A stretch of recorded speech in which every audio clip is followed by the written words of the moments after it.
Hey, Brittany. Hello, Rachel. So today I wanted to talk about a rabbit hole that I have gone down many times, and that is the whole issue of prison labor. Now, a lot of people don't think about this, but slavery is actually still legal in the United States under the 14th Amendment. A lot of people thought that it was eliminated, but there is a caveat in the 14th Amendment, and that is people who are duly convicted of a crime can be forced into slavery. That's the exception. Explain what that means in like modern context, because I think when we think of slaves, we think of plantations and civil war type things. So what would a slave in that situation be today? Well, in modern prisons, a prisoner. Yeah, they force people to work in all kinds of jobs. Now, one thing that I think is very legitimate is, sometimes they'll assign people to the cafeteria to do food service or to clean up the prison, maintenance around the prison, things to make the prison a little bit more self-sustaining. That I think is fine. What bothers me is when slave labor is used to subvert or supplant, to replace labor that should be jobs for free American people to do. And so this is just something that I keep my eye on. A lot of corporations have used prison labor instead of free labor, like Victoria's Secret, Walmart. I don't know if it's still in operation, probably so, but Walmart gets a lot of its produce from this place called Martori Farms in Arizona, I believe. And if you if you look at the images, there's still African American people out there picking crops, but they've been convicted of various crimes, so that's constitutional. I think it's crazy that it exists, and I have a question though, real quick. So, and I only know this from watching a show on Netflix, so this may not be accurate. Oh, what did you watch? I know what you watched. Yeah, it's an adult show, so I won't. It's not kid friendly, but they were able to make money, but they were making like tens. It wasn't tens an hour or something, but they were making a very minuscule amount. So like pennies, or like $1 an hour, but they were making something, but not a lot. Would you consider that the free labor as well? Or are there instances, are all of them getting paid that small amount? Are there some where they're not getting paid a small amount? Well, see, here's the thing. They can get paid pennies on the dollar or nothing. And all of whatever they're being paid can be directed to restitution. In other words, they can take it all and give it to the victims of their crime.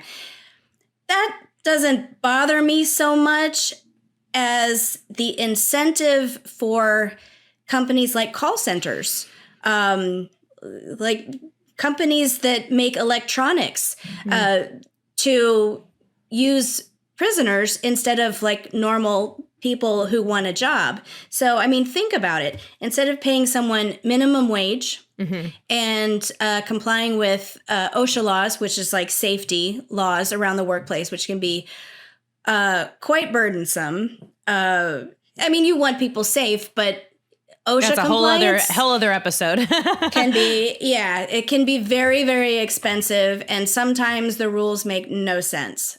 It's burdensome regulation to keep workers safe. Those companies, if you use prison labor, you don't have to worry about them calling in sick. You don't have to worry about their car breaking down. You don't have to give them healthcare benefits. That's all provided by the prison. Think about it. It's all upside.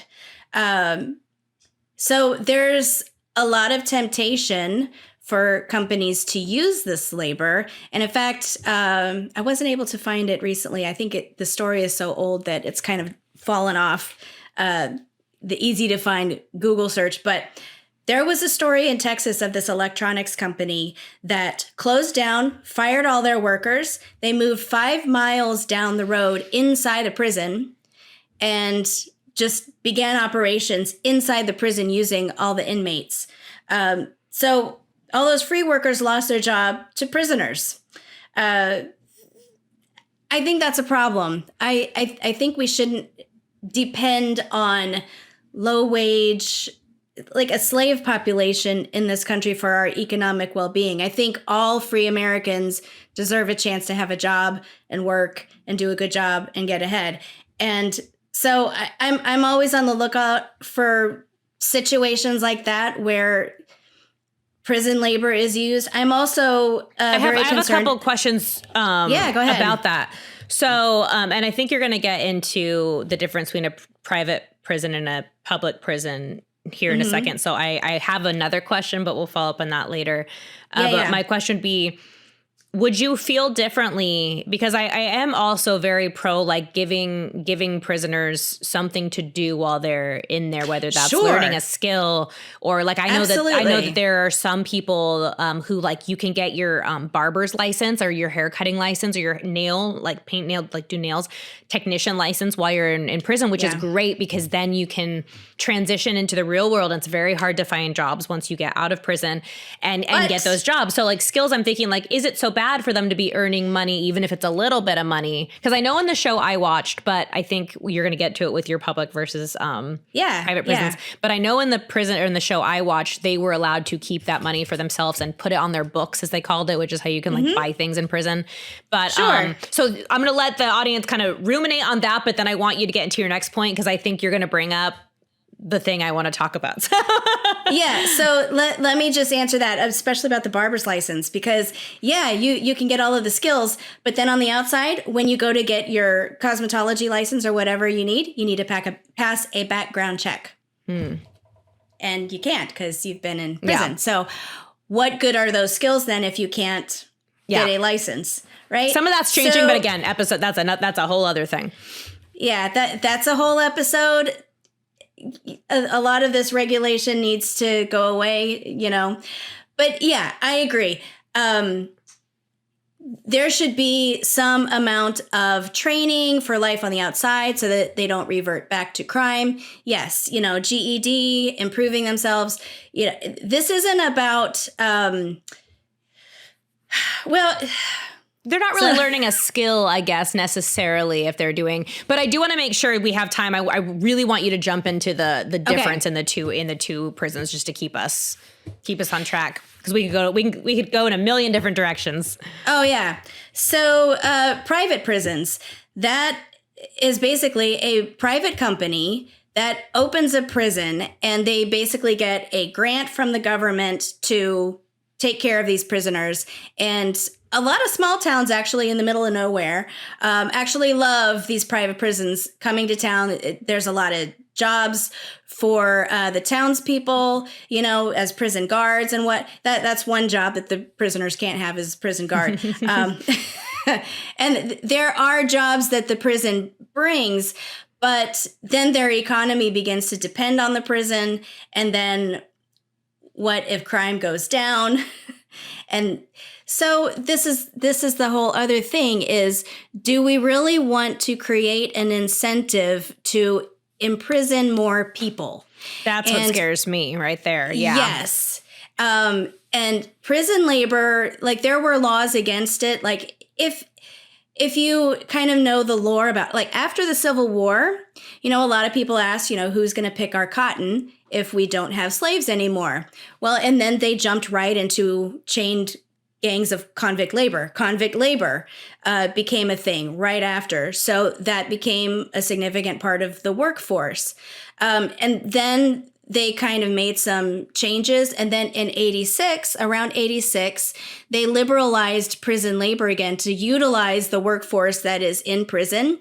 And then coincidentally, the drug war ramped up so that we flooded our prisons with more prisoners and we became the most incarcerated country on the planet. Yeah. So correlation, causation, and it's an incentive too we already have so many crimes, everything's a crime, in this country, that it's like when you hear about these efforts to maybe, scale back the drug war, things like this, then powerful corporations with money, why would they support that if they also own a prison where they're benefiting from it? And I also think it's just it's a really bad practice because you're letting the government is making rules that a private entity is then punishing. And so it's really scary. To me, that's really scary. And it's not something that they should be doing at all.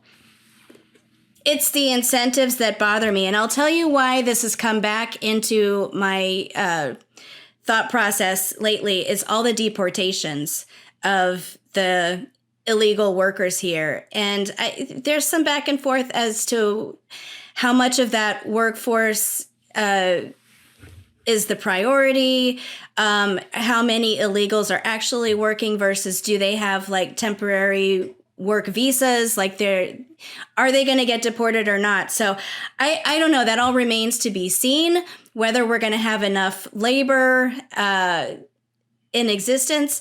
And so one thing that I'm concerned about is if we have like a significant labor shortage in those types of jobs, are they going to look to more prison labor and then thusly need more prisoners, So that's a valid, I'm always looking for incentives to imprison people and create more crimes and go after people who shouldn't be in prison, and also particular skills. Like what if you have a particular skill? Lockheed Martin and the military industrial complex has utilized prison labor. What if they need a specialized skill to research this weapon, but you're somebody who has a skill, but you won't work for what you consider to be an evil corporation. Yeah.